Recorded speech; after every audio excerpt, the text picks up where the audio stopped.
Hello and welcome back to Him Reads as we continue with Meet Kirsten. Chapter 5, Home at Last. It was raining when the Larsens left the Red Wing. Kirsten didn't watch the pull away from the dock.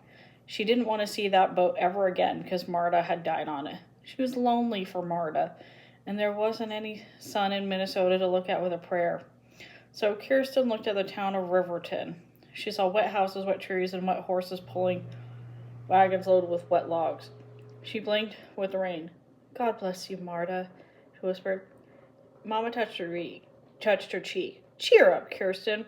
When Papa and the boys come back with the wagon, it'll only take a few hours to reach Olav's farm."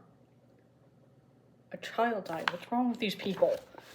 But Papa frowned with worry when he strode back to the dock where Kirsten and Mama waited. "We don't have enough money left to rent a horse and wagon." Mama's shoulders slumped. "What will we do?" she asked. Papa made his voice strong. "We'll have our good legs. We'll walk to Olav's farm. We'll just have to leave the trunks here." Mama looked first at the big train and trunk that had their most precious things, then back at the black food trunk with Papa's names lettered on the inside. "Everything we own in the world is in these trunks," she said. "How will we get along without our clothes and your tools?"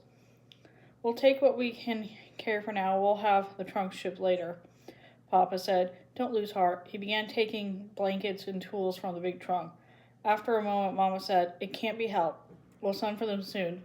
People are more important than things. And we're all together and well, thank God." She made a bundle of bread and cheese that was left and clothes of the food trunk. Papa said, "We need everyone's hands today. Kirsten, you must put your doll with the other things. You can get her again when the trunks are shipped to us."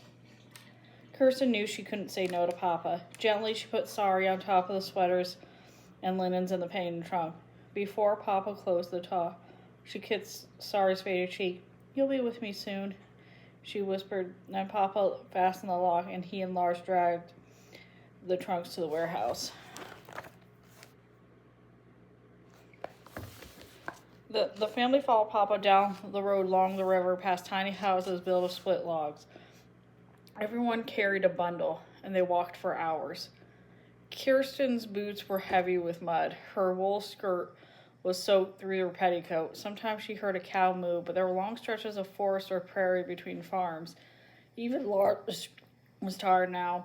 He walked with his head down, his long hair plastered by his neck by the rain. By afternoon, the rain stopped. The sky was a smooth blue bowl. Meadowlarks flew from the fields, and daisies and black-eyed Susans bloomed beside the road. The Larsens were a long, long way from town when they stopped to eat lunch. "Olav rose the truth," Papa said. "The soil here is good. We'll have a better life." Before they walked on, Kirsten picked a daisy for Mama to wear on her collar. Now Papa asked the way at each farm they passed. At last he said, "The next one is Olav's." In the distance, Kirsten could see a house, a large barn, and a tiny cabin. Cows ambled down the field toward the barn to be milked. Smoke rose from the chimney of the house. Lars and Papa began to run, splashing through puddles. Lars shouted, "Hello!" and Peter cried, "We're here, we're here!" A man at the smile like Papa's came from the barn. 2 girls and a woman ran from the house. They waved and called out, "Hello, hello, hello, it's you at last." Suddenly Kirsten was shy. She shrank back behind Mama. Then she heard her own name above the shouts and laughter. "Kirsten, you must be Kirsten."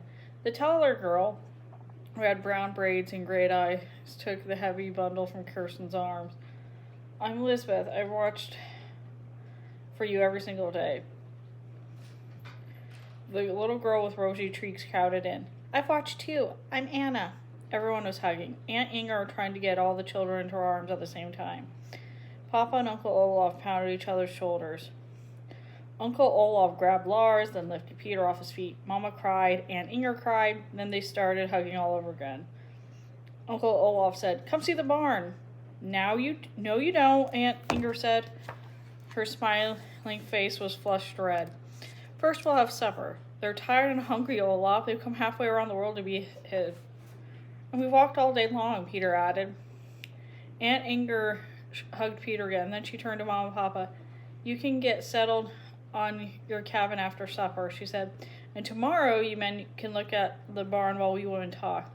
Now come eat. From the doorway, Kirsten saw fresh bread and butter, a big bowl of potatoes and onions, and a platter of fresh fish on Aunt Inger's long wooden table. Her mouth watered when she noticed a berry tart cooling on the back of the stove. Don't worry about a little mud, Aunt Inger said as they took off their boots. Then she saw their clothes were wet too. Look how you're soaked through, she added. You'll catch cold. You'll find some dry things right now. She bustled a painted truck like the one Kirsten's family had left in Riverton. From the trunk she took men's brown trousers and white shirts, a blue cotton dress for Mama, and another one for Kirsten.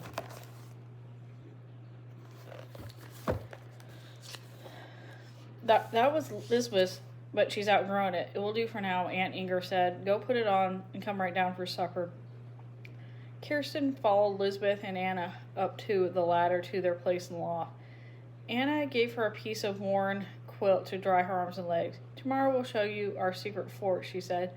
Lisbeth and I will play with our dolls. I'll tell you about it later, Lisbeth added as she handed Kirsten a petticoat. But let's hurry now. We're hungry, and I bet you are too.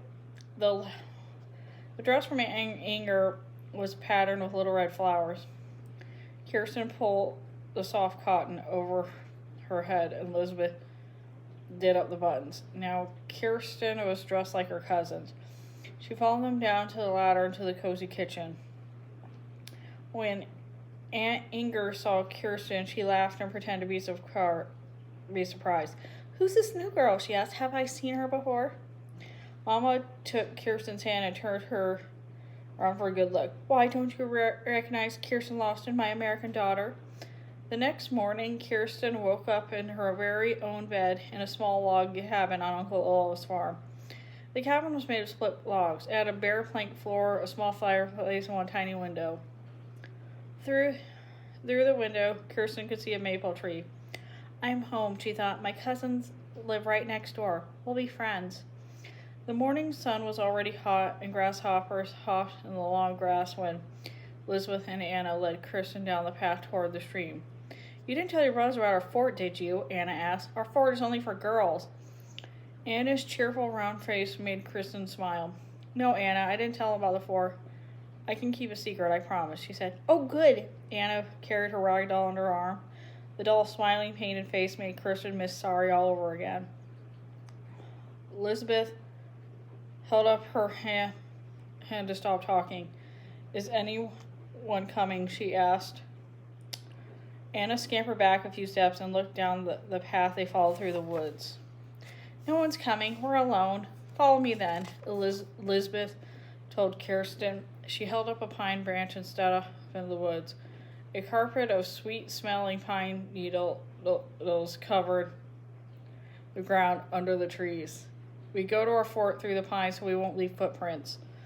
Anna explained. We don't want anyone to know where we are. Here's the entrance, Elizabeth said. She went down on her knees and crawled into a tunnel made by sumac branches. Kirsten tucked up the skirt of her new dress and crawled after her. The tunnel ended after the green branches of a wild cherry tree. Elizabeth sat back on her heels. Here's our fort, Kirsten. Anna pulled off her sunbonnet and hung it from a branch. Do you like it here? She asked. Kirsten looked around. The overhanging branches made a small, cool room under the tree. She let out a long breath. Oh, yes. Here's where our dolls sleep, Elizabeth said. She laid her doll on a bed made of sticks tied together at the corner of a braided grass. Now come up to the loft. Hold tightly so you don't fall. She grabbed the lowest limb of the tree and pulled herself off the branches. Kirsten gave Anna a boost up, and then climbed on the trees after a strong limb. Here's where we keep the lookout for boys, Anna said, swinging her legs. Of course, we'll never see a boy in the woods, but with Lars and Peter here, we might. If we see a boy, we'll lay low and stay quiet, Elizabeth said. That's one of our rules, Kirsten. Do you promise to keep the rules? I promise to keep all your rules, Kirsten said. She looked out over the trees. When she left Sweden, she never imagined she was on her way to a hiding place in a cherry tree. Since you live here now, you must have a place in our fort just for your doll, Elizabeth said. Choose where, Anna insisted. Kirsten peered down through the branches in the fort below. There, Kirsten said, and she pointed to a moss-covered spot. She scooted down the tree and patted the moss. It was soft and cool. Oh, Sorry would like it here. Anna climbed down. She got her doll and walked across the fort to Sari's spot. I'm here for a visit, she made her doll say. Where is Sari? Sari's still on her way, Kirsten answered. But come visit me. I'm here. And that's the end of Meet Kirsten. Thanks for listening.